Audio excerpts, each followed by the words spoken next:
আজকে তোমাদের aromatic Nitro যৌগ পড়াবো।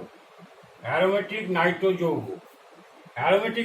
যৌগ হচ্ছে অ্যারোমেটিক বলয়ে এক বা একাধিক হাইড্রোজেন পরমাণু প্রতিস্থাপিত করে যখন নাইট্রো গ্রুপ প্রবেশ করানো হয় তখন তাকে বলা হচ্ছে অ্যারোমেটিক। সেই সকল যৌগগুলোকে বলা হচ্ছে অ্যারোমেটিক নাইট্রো যৌগ। অ্যারোমেটিক নাইট্রো যৌগের আদর্শ প্রতিনিধি হল নাইট্রোবেনজিন। নাইট্রোবেনজিনের গঠন কেমন? এইটা হচ্ছে নাইট্রোবেনজিন, একটা NO2 গ্রুপ থাকবে। এটা হচ্ছে নাইট্রোবেনজিন। এবার আসছে আমরা অ্যারোমেটিক নাইট্রো যৌগের নামকরণগুলো আসছে। অ্যারোমেটিক নাইট্রো যৌগের নামকরণ দেখো। Nomenclature of aromatic Nitro compound. Aromatic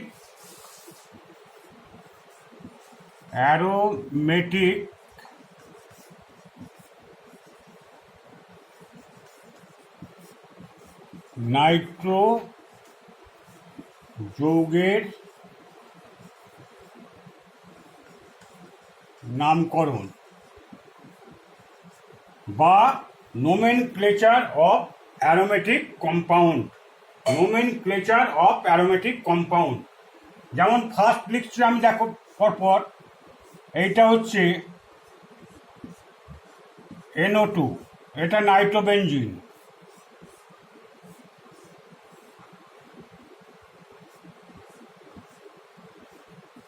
CH3NO2, তারপরে হচ্ছে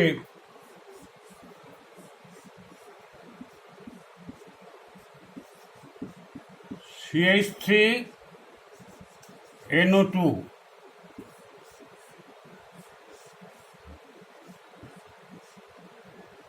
তারপর CH2, CH3NO2, তারপর দেখো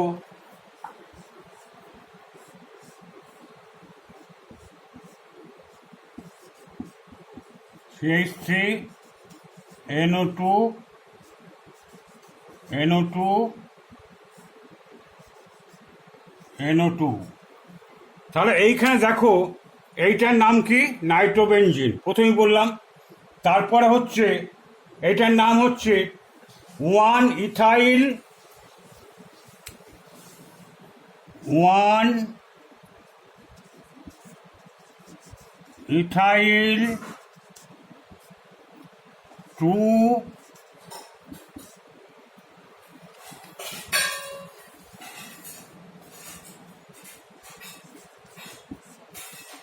2 নাইট্রো বেনজিন।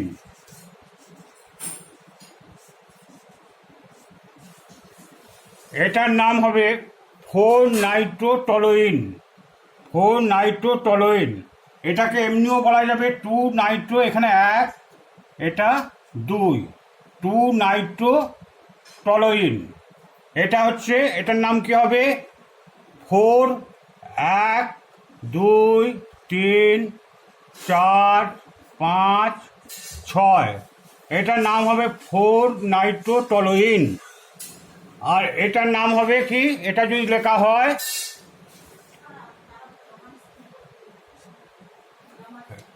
এখানটা একটু দেখে নাও। 1, এটা মিথাইল। CH3 গ্রুপটাকে বলা হয় মিথাইল।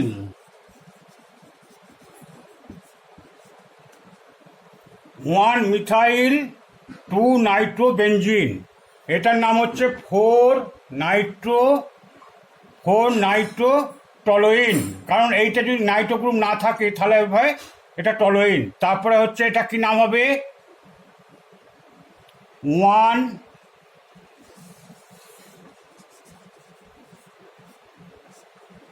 1-ইথাইল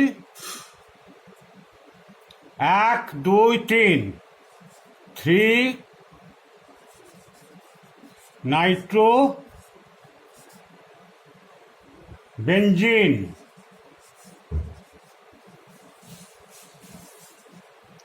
এইভাবে এটা করা হচ্ছে। এবার আর একটা লিখছি, দেখো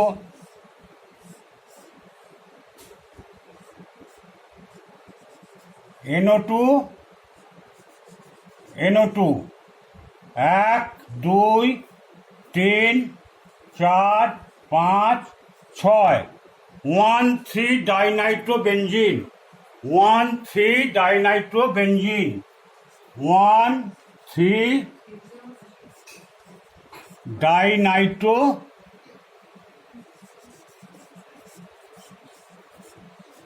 নাইট্রোবেনজিন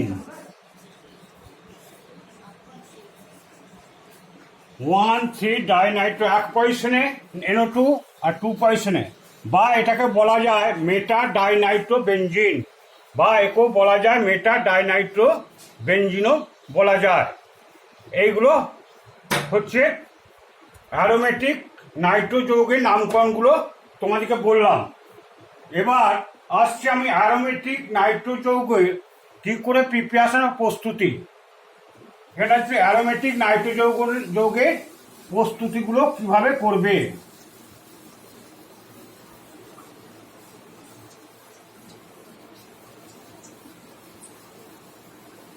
অ্যারোমেটিক নাইট্রো যৌগের প্রস্তুতিতে অ্যারোমেটিক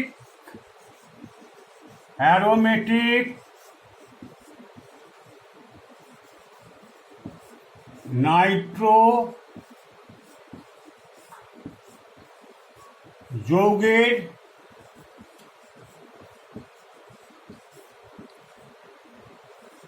প্রস্তুতি বা preparations of aromatic Nitro compound, preparations of aromatic Nitro compound. এইখানে একটা জিনিস ক্লিয়ার করতে হবে, নাইট্রেটিং এজেন্ট কি।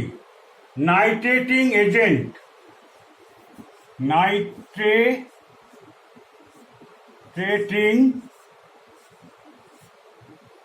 বিকারক। নাইট্রেটিং বিকারক হচ্ছে, দেখো গাঢ় H2SO4 আর গাঢ় HNO3, এইটার মিশ্রণকে বলা হচ্ছে নাইট্রেটিং বিকারক বা গ্লেসিয়াল। 1 নম্বর এটা হতে পারে, এটা ধূমায়মান হতে পারে, ধূমায়মান নাইট্রিক অ্যাসিড, ধূমায়মান গাঢ় সালফিক অ্যাসিডের মিশ্রণকে বলা হয় নাইট্রেটিং বিকারক। তাহলে নাইট্রেটিং বিকারক এইটা হলো। আবার বলা যায় একটা গ্লেসিয়াল অ্যাসিটিক অ্যাসিড প্লাস হচ্ছে গাঢ় HNO3 মিশ্রণকে 2 নম্বর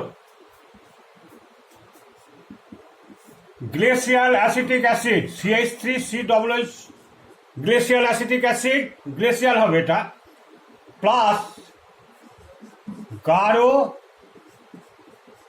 HNO3 এর মিশ্রণটাকেও বলা হয় নাইট্রেটিং বিকারক। তোমাদের পরীক্ষায় কোশ্চেন আছে নাইট্রেটিং বিকারক বলতে কি বোঝো, তোমরা এইটা সোজা হয়ে লিখবে গাঢ় H2SO4 গাঢ় HNO3 মিশ্রণকে বলা হয় নাইট্রেটিং বিকারক। বা আর আবার বলা যায় অ্যাসিটিক অ্যানহাইড্রাইড প্লাস গাঢ় HNO3 মিশ্রণকেও বলা হয় নাইট্রেটিং বিকারক বলা হয়। তাহলে ফার্স্ট প্রিপারেশন আসছে আমরা এগুলো নাইট্রেটিং বিকারক।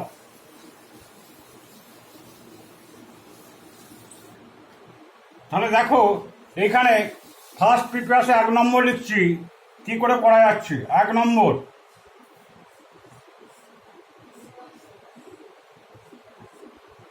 এটা বেনজিন, এখানে দিচ্ছি কি গাঢ় H2SO4 প্লাস গাঢ় HNO3 মিশ্রণে একটা হাইড্রোজেন এটা প্রতিস্থাপিত হয়ে ফার্স্ট তৈরি করবে কি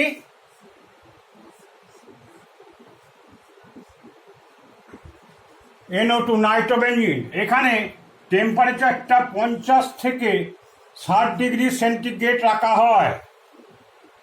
50 থেকে কোশ্চেন আসে 50 থেকে 60 ডিগ্রি সেন্টিগ্রেডে কেন রাখা হয়?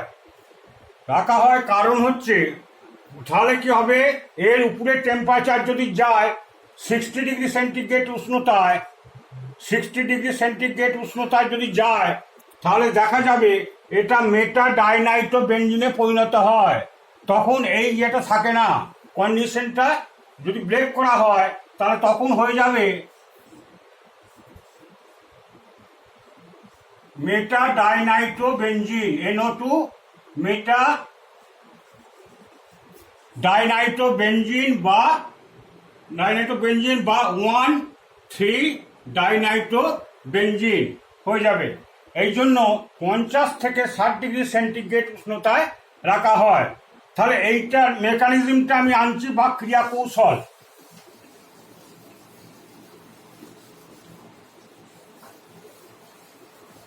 এটা মেকানিজম বা ক্রিয়া কৌশল। বিক্রিয়ার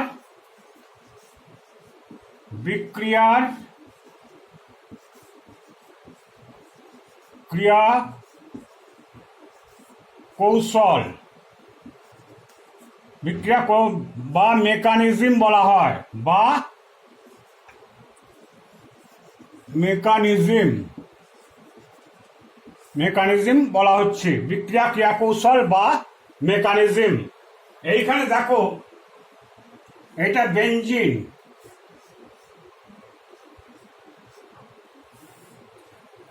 এখানে এটা বেঞ্জিন।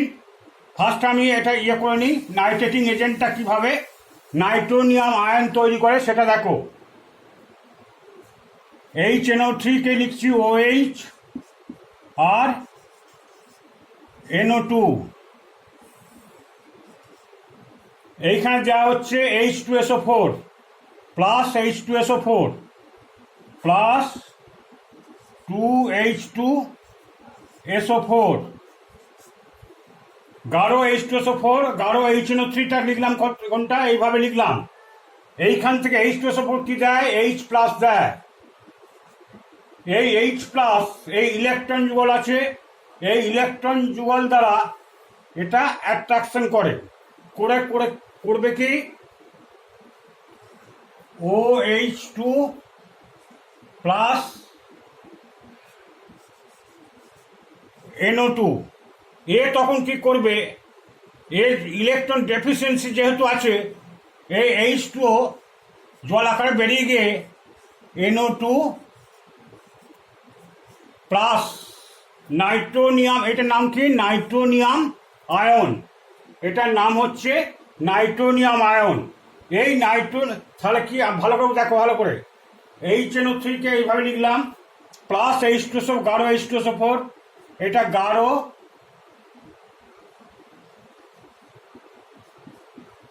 HNO3, গাঢ় HNO3টাকে এইভাবে লেখা হলো, আর হচ্ছে এটা গাঢ় H2SO4, গাঢ় H2SO4। এটা বিক্রিয়া করে এইটা হলো এই নাইট্রোনিয়াম আয়ন প্লাস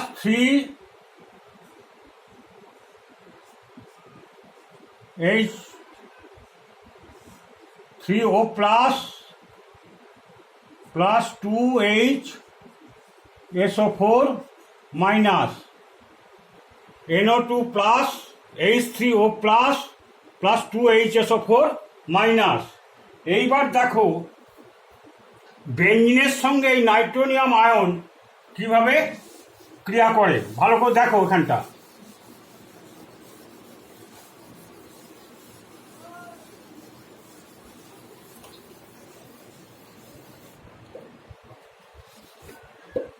এই বেঞ্জিন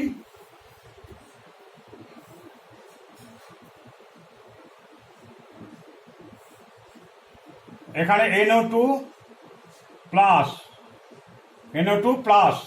তাহলে এইখান থেকে দেখো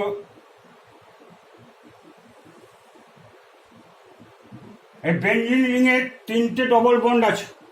এই বন্ডটা খুলে গিয়ে কি করছে দেখো,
এটা সিগমা কমপ্লেক্স করছে, complex, sigma complex, sigma complex, complex করছে। তাহলে এইখানটা এলো সিগমা কমপ্লেক্স হলো, এইবার এটা স্টেবল হচ্ছে আর কি। তারপরে দেখো, তারপরে এইখান থেকে এইটা হচ্ছে এইটা স্লো স্টেপ, এটা হচ্ছে এটা স্লো স্টেপ,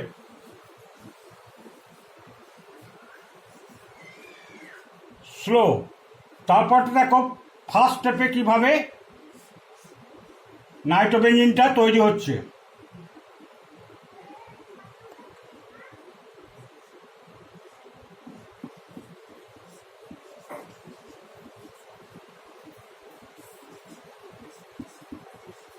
HSO4 মাইনাস কি করছে, এইখান থেকে এই হাইড্রোজেনটাকে নিচ্ছে, কারণ এই হাইড্রোজেনটা কি হচ্ছে করছে করে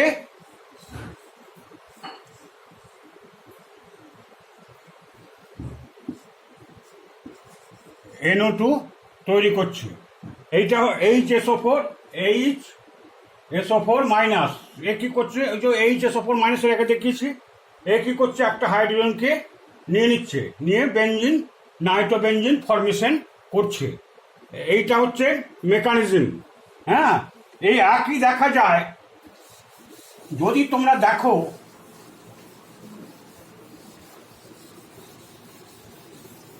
একটু দেখবে ভালো করে, এটা এইভাবে ফার্স্ট প্রথম স্টেপটা হচ্ছে স্লো হবে, তারপরে স্টেপটা হবে ফাস্ট হবে, ঠিক আছে। এরপর দেখো যদি C6H6 এখানে গাঢ় H2SO4 প্লাস গাঢ় HNO3, এখানে তৈরি হলো কি NO2, এটা হচ্ছে নাইট্রোবেনজিন হলো। আবার যদি ডয়টোরিয়াম নেই, এই হাইড্রোজেনের জায়গা D6, একই রিয়েজেন্ট দেওয়া হচ্ছে গাঢ় H2SO4 প্লাস গাঢ় HNO3, এখানে প্রোডাক্টটা কিন্তু একই হবে, প্রোডাক্টটা একই হবে। এখানে হার